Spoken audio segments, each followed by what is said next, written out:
Hi there. Welcome to my channel. My name is Shanda Lee, and I am a business coach and consultant. I have always shied away from social media. Um, One of my fellow consultants challenged me to push myself past my limits. So here I am releasing my first YouTube video. So today I figured I would share something that has been helpful to quite a few of my clients who feel overstretched, they feel overwhelmed in their businesses. And I know if it feels like you don't accept that next offer, you're going to miss out on the next big client or the next opportunity that could really change your business. Um, but I'm here to tell you that after 10 years of running around like a chicken with my head cut off, um, you can say no. I learned that the hard way, that pushing myself further and further from that growth that was waiting for me, that I wanted to see in my business, was coming from me not saying no, because I wanted to be so helpful to everyone but myself. So let's talk about how you can use the power of no strategically, not just to survive in your business, but to thrive, you know, to capture the power of no and really make it work for you. You're going to have to get clear on your long term business vision. And for some of us, that's going to be, personal things as well as business priorities.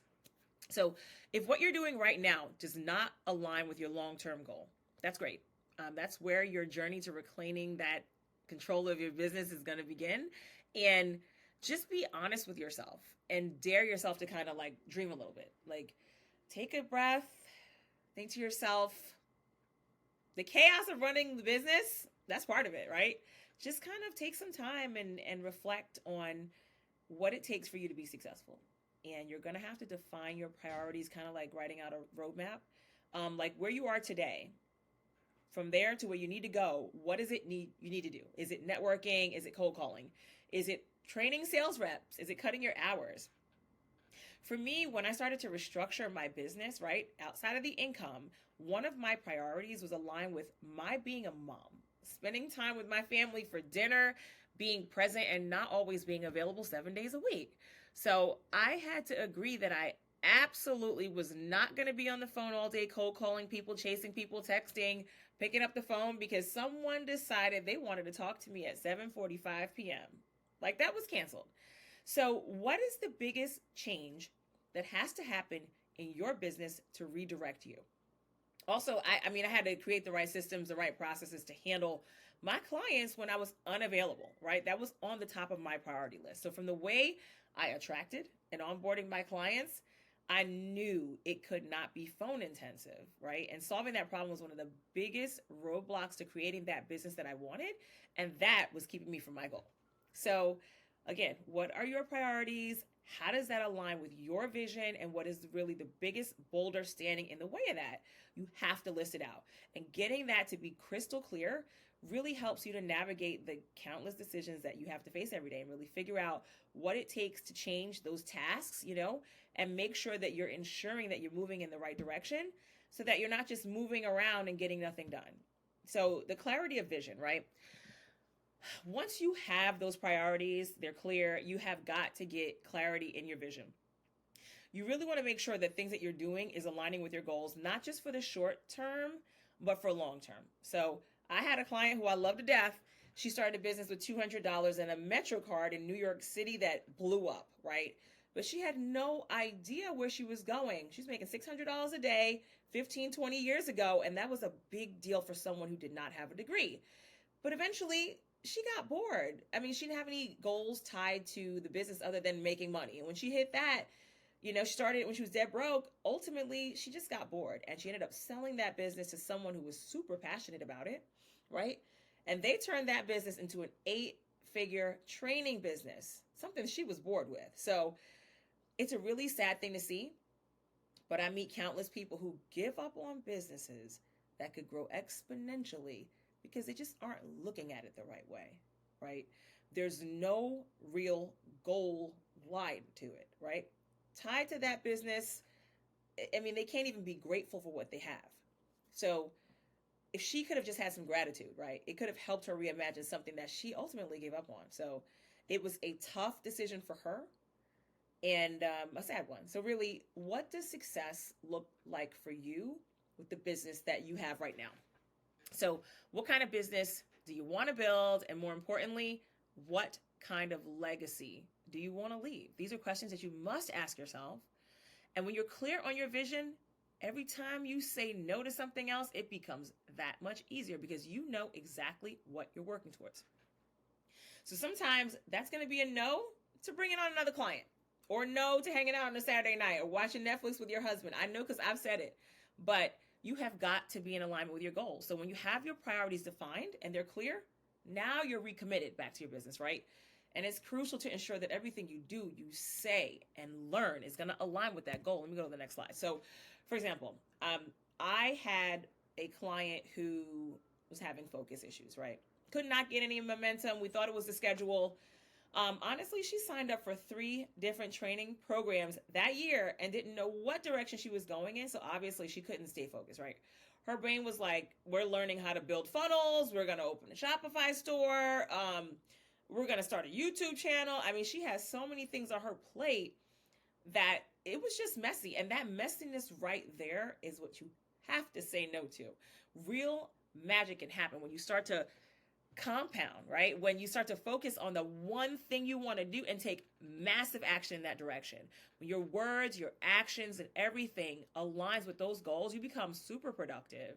And you're just going to have like a certain energy about you and you get into a real flow. So basically I'm saying, please say no to shiny objects, please.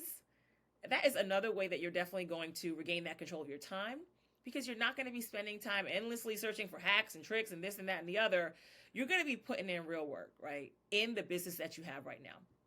And of course, here's the truth. If you do not take control of your time, it's going to take control of you. So got to talk about time management, goal alignment. The first step is really to take a long, hard look at how you're using your time, how you're managing your time right now. And it is not going to be about working harder or longer hours. It's going to be about working smarter. So regularly assessing your schedule and the productivity that you have in it right now is crucial. I personally plan my week on a Sunday night, my day in the evenings when I get done with the day, and then kind of audit what I need to improve for the following week on a Friday, right? Because weekends I spend most of the time with my family. And it's really easy to fall in that trap of doing what feels like it needs to be done, right? I only have, I'd say, 3 things on my list per day that I must do. I don't go beyond 3. And I find myself trying to put 4, I just cross it out, right? Because I don't want to get that leading me to burnout. And then my daily activities don't align with my long-term goals. So you definitely have to say no to misalignment. And it just really goes back to the previous one, the saying no to misalignment. I know it's hard to say no, especially if you're not where you want to be in your business just yet. When every opportunity someone brings you, you feel like, okay, this could be the one that's going to make my business better. Let's talk about friends. Okay, we got to set boundaries, but let's talk about our entrepreneur friends. Sometimes we have to put them in timeout, seriously, because here's the thing. Not every single opportunity they bring you is worth your time. Say it again. Not every opportunity is worth your time. It's not going to always be aligned with your goal. And at the end of the day, if it's not part of your bigger vision, it's not for you, period. That's where you're going to have to be firm with yourself and kind of let go of the excuses. Don't be afraid to hurt someone's feelings. If it's necessary, the reality is saying yes to everything about your business that's not for your business is burning you out and is watering down your success. So I guess, what boundaries do you need to set with your clients, right? Your partners, your team members, things like that. These are questions you need to ask yourself. Like, honestly, who am I? And like, what kind of boundaries do I need to do my very best? And for everyone, that's different.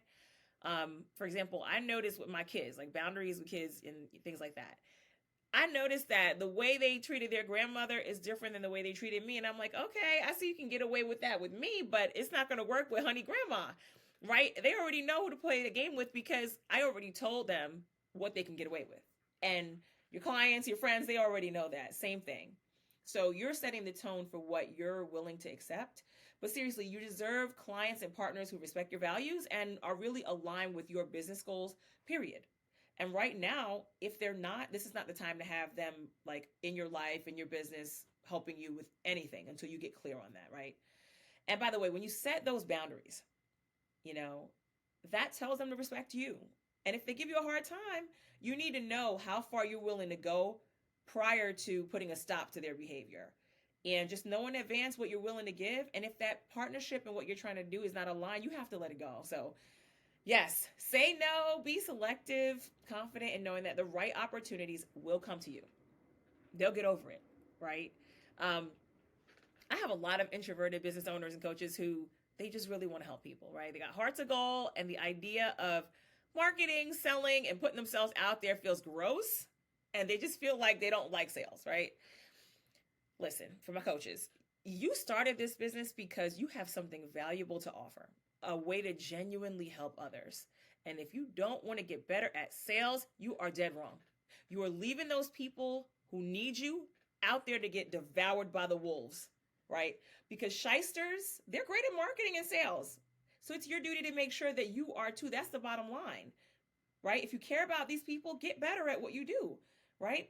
To continue to do what you love, you have got to prioritize sales, systems, high impact activities, and things that are going to really push your business forward. So, right, prioritizing high impact activities. These are things that align with your core goals, whether that is to deliver exceptional service, right? Or building strong client relationships, or just growing your business sustainably. You have to really identify what those things are and identify the low impact tasks that are keeping you from just, compounding on those high impact ones, right? You have to identify those low impact tasks that are just burning your time and energy. That's what takes away the passion from your business. And this works for low impact people too. I'm gonna be honest. You got to move them out of your way. Seriously. Anyways, these are the tasks that really feel, again, like they're urgent, but they really don't contribute significantly to your long-term success. You have got to be honest with yourself. Like, what are the activities that you're doing out of habit, out of fear, out of obligation, rather than them generally supporting your business, the long-term goal. So once you identify those tasks, it is time to take a change. Focus on your key drivers, right? Kind of shift your focus to the key drivers of your business, right? Those activities that truly make a difference, strategic planning, product development, client interactions, of course, right? Just to make sure that you're able to focus on those areas, you need to really invest in systems and processes or people that really help to streamline your operations. Again, for me, systems are my best friend. They really allow me to automate my routine, just kind of simplify things that are complex and free up my time to focus on what I do the best. And again, so are partnerships, right? So when you attract people who are your supporting forces, right?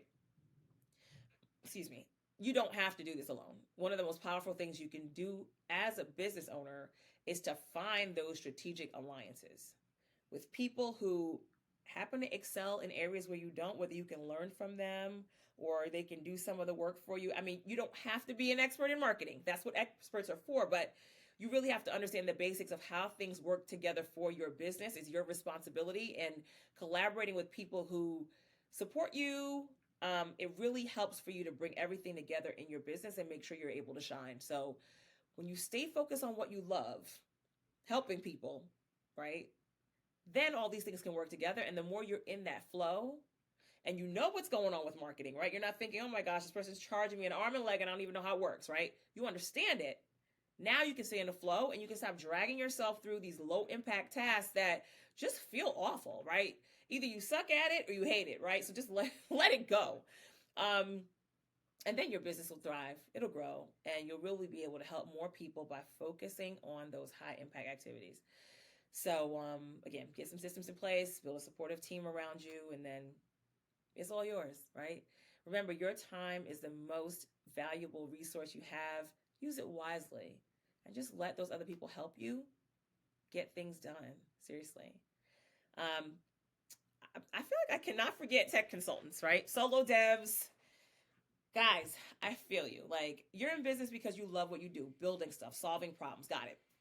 Well, let's be honest. The idea of delegating or negotiating can feel like pulling teeth. It's like asking you to give your newborn to someone who doesn't even have kids. I know, because that is exactly how I felt. Anyways, don't worry about maintaining quality, right? You can do it through delegation. You, again, cannot do it all, and you don't have to sacrifice quality just because you're delegating. Um, Truth be told, delegating can really actually enhance the quality of your work when you do it right, and having a strategic approach and a killer list of people that can step in and just knock it out of the park, do 80 to 90% of the work, and then you can finalize and get it back to your client, that is like priceless. Um, and to do that, I mean, obviously, you have to identify the things that you can delegate, and things that you just really don't want to do, or again, other people are good at. So go ahead, make that list. It's your permission to stop doing stuff that does not light you up. And once you know what you can delegate, you can really focus on the things that you love building, things that are your core strengths. Focusing on your core strengths is really good kicker here. You get to spend your days working on that work that really fires you up. And it's the whole reason why you started this thing anyways. So you really can make that dream a reality, like I said before, but you have to delegate the rest. I'm not saying you should just toss the work out into the world and hope for the best. You're smarter than that. You're going to have to put together a real strong short list of people, places, and things that you can delegate and have that come into play. So just go ahead and make that list now. Those people on the list are the people who get it, right? They're not going to leave you tripping over quality. Trust me, once you do it, you don't wonder why you didn't do it sooner. So lastly, I guess I said my piece, but it really will help you to attract the right opportunities. This is, remember, not about saying no. It's not the only thing. It's about what you say yes to as well. And saying yes to the right opportunities, once you have positioned yourself to say no, once you start saying no to those things that don't serve you, something powerful is going to happen. It really does make room for the right opportunities to come your way and build that success in the business that you started and make it sustainable. So be intentional with your time, your energy, track your progress, remember those bottlenecks and remove them, and stay consistent and focused, right? Get rid of the things that keep you stuck. So just creating that business and the life that you want is going to take making some tough choices, but you got it. And through saying no, you're going to learn discernment. You're going to develop that ability to really spot high value clients and opportunities from a mile away. And everything else you're going to repel. You start attracting those clients and projects that are aligned with you and your vision and your values and your strengths the minute you start saying no. The minute you start saying no, right? You're not going to have to sacrifice your sanity, your passion, your joy. So that's it. I've said enough. Keep learning, keep growing, keep saying no and yes to the right things. Again, say no to all the rest. Take care. Bye.